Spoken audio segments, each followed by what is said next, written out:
અમેરિકી રાષ્ટ્રપતિ ડોનાલ્ડ ટ્રમ્પે એલાન કર્યું છે કે હવે વેનેઝુએલાની સત્તા અમેરિકા ચલાવશે અને તેના તેલ ભંડારમાં રોકાણ કરશે. ટ્રમ્પે આ વાત વેનેઝુએલાના રાષ્ટ્રપતિ નિકોલસ માદુરો અને તેમની પત્નીને પકડ્યા પછી કરી. તેમનો દાવો છે કે અમેરિકાનો કબજો હવે દુનિયાના સૌથી મોટા તેલ ભંડાર પર છે, જેની કિંમત આશરે 1,557 લાખ કરોડ રૂપિયા છે. નમસ્કાર, હું મનોજ. તો શું ખરેખર અમેરિકા હવે વેનેઝુએલામાંથી તેલ કાઢીને દુનિયામાં વેચશે અને શું આનાથી ભારતમાં પેટ્રોલ ડીઝલ સસ્તું થશે? જાણીશું આજના એક્સપ્લેનરમાં.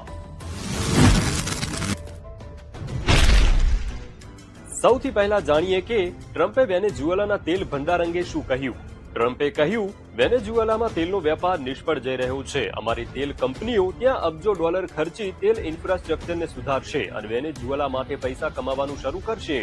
પૂર્વ અમેરિકી ઉપરાષ્ટ્રપતિ કમલા હેરિસ સહિત ચીન, રશિયા, ક્યુબા અને ઈરાન જેવા દેશોએ વેનેઝુએલા ઉપર ટ્રમ્પની કાર્યવાહીની નિંદા કરી છે.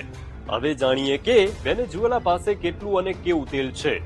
વેનેઝુએલા દુનિયામાં સૌથી વધુ તેલ ભંડાર ધરાવતો દેશ છે. અમેરિકાના એનર્જી ઇન્ફોર્મેશન એડમિનિસ્ટ્રેશન મુજબ વેનેઝુએલા પાસે 30,000 કરોડ બેરલથી વધુ કાચા તેલનો ભંડાર છે, જે દુનિયાનો કુલ 20% છે. તેની કિંમત આશરે $17.3 ટ્રિલિયન એટલે કે 1,557 લાખ કરોડ રૂપિયા છે. તેના પછી સાઉદી અરબ, ઈરાન, ઈરાક અને યુએઈ જેવા દેશ આવે છે.